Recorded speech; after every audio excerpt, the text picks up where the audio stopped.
Hi everyone, welcome to this episode of Tech Niche where we talk about tech that may help you kung ano man ang niche ninyo, especially ngayon in this climate of the times where everyone is working from home. So if you haven't subscribed yet, please do so kung interested kayo sa tech, techniques, software skills, and stuff that we talk about sa channel na to. So right now, I'll be discussing yung quick input ko or I would say short review about this mechanical gaming keyboard, the Fantech MK853 Maxpower.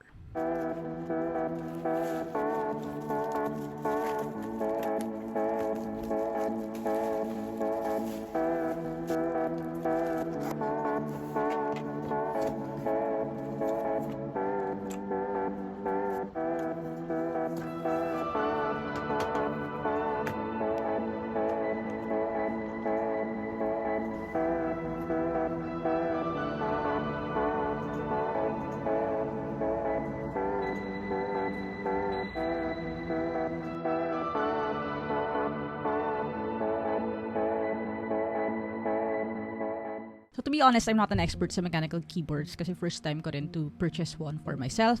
But as far as I'm concerned, this kind of fits what I need sa everyday na work stuff that I have to like finish and fulfill kasi I work sa finance and accounting and I really need the numpad for myself when I am working. So that is my work side of things. Although, I have to be honest, dahil maliit ang aking desk, ang aking work desk, mas preferred ko siguro kung mas maliit or 60% or 75% yung binili kung nag-gaming.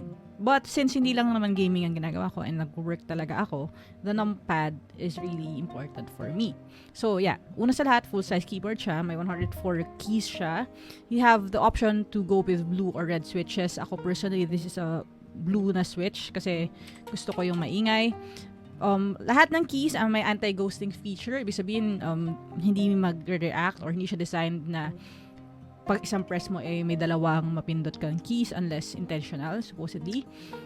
Now, yung kanyang RGB ay gradient na merong green, tapos papunta sa yellow, orange, blue, purple, and then papalik sa green sa dulo. So, yun yung kulay niya. Hindi siya mapapalitan. So, yun yung medyo disappointing for me kasi lahat ng peripherals ko ay usually blue yung kanyang light or siset ko siya na blue kasi yun yung parang logo natin dito sa channel or yun yung favorite color ko din. Pero hindi siya ganon dito. So, yan. You can see here even yung ating gaming laptop which we use then for a lot of the content creation stuff ay backlit din siya ng blue pero pagdating dito sa keyboard natin hindi siya blue lang.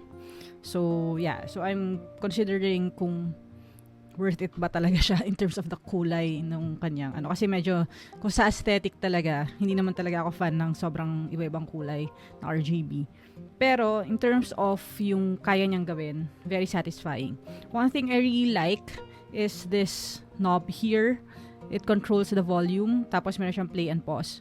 So if ever na kunyari nagpe-play ako ng music sa speakers tapos biglang may call, I can just do this tapos ma-mute na yung music ko and stuff like that. So masaya siya gamitin, okay?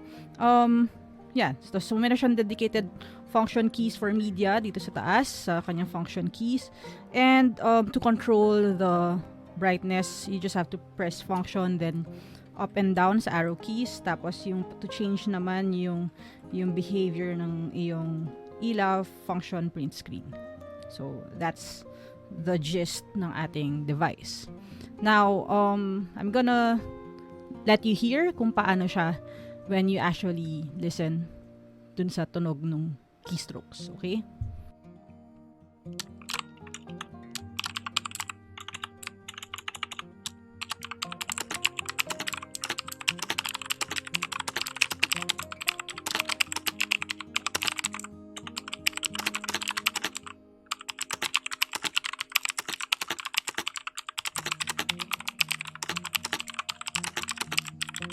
So that's our typing test. So nag-type tayo sa typingtest.com and ganun yung tunog niya. So medyo maingay siya. So kung may roommate kayo nagtatrabaho tapos ayaw niya ng ingay, medyo mahirapan kayo. Or if you're working overtime tapos may roommate kayong natutulog na. Pero in my case, very therapeutic to for us yung tunog niya. Tama ba, madam?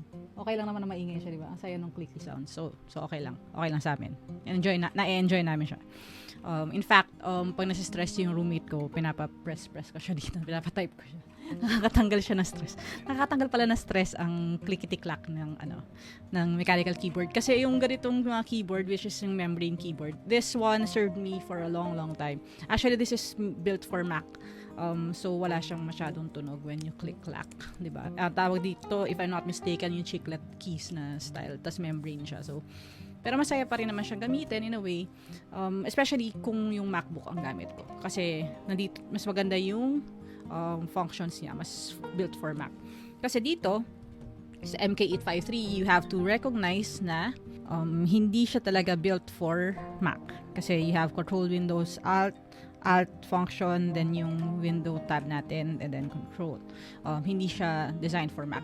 Again, you can actually assign naman the keys, but for me, I feel like this is actually built for this. Ibig sabihin, para lang siya dito sa aking Windows na laptop. So, yun yung perspective ko. Honestly, bang for buck, okay naman siya for me. It also comes with this wrist rest niya, which is madali naman siya ikabit. Maganda rin siya kasi at least you have your patungan ng yung kamay.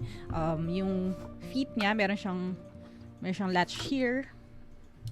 Yan, meron naman siyang latch here for the feet if you want to like give a little bit more height sa taas.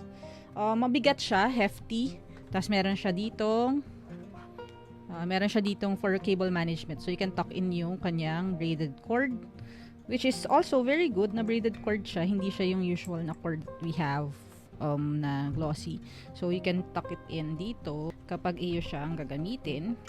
So ganyan siya. Ito yung kanyang wrist rest. Optional, pwede mo siyang gamitin without it or pwede mo siyang gamitin with it.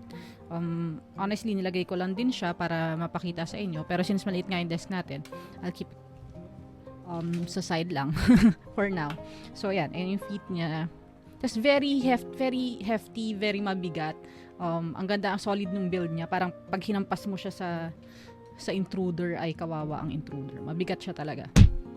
Maganda yung weight niya. Parang feeling mo talaga tatagal siya. Hindi katulad ng mga ibang relasyon. Ayan. Hey! I'll put a link dun sa product sa Lazada and Shopee there. Ako personally, I bought it from the official store. Although it's a little bit pricier kasi makakabili kayo sa mga, ironically, makakabili kayo sa mga distributors na mas mababa yung price kaysa dun sa official site. But I preferred lang to get it from there para lang sure tayo 100% na we're getting the product kasi I intended to loop you in and i-review rin siya para sa inyo. So, babaltaan ko na lang kayo later on sa full features nito. If you're interested, let me know sa comment section. It also has macro features which I haven't programmed yet. Hindi ko pa naman siya na-try and honestly, hindi ko pa naisip kung paano ko siya gagamitin or para saan ko siya gagamitin. All in all, I would say siguro out of 10, I'd give this an 8.5. In terms of hindi lang talaga ako fan nung RGB thing. Like, nung binili ko kasi siya, hindi ko inaral kung programmable yung RGB. So, yun lang yung ayoko na RGB siya. Pero honestly, hindi naman talaga masyadong nakita. Diba? When you're actually working, you're not really bothered by the colors anyway. So, okay lang naman. Pero all in all, solid build. Ang ganda nung keys. I've been enjoying just the sound that it makes. So, yeah. If you're interested, nandiyan nga yung link sa baba. Okay? So, Fantech MK853, sa akin ako siya. You can check it out for yourself if you're interested. Okay? Thank you guys for joining and I'll see you all sa next nating video. This is Techniche and I'm Coach Chubby signing off. See you sa next nating video.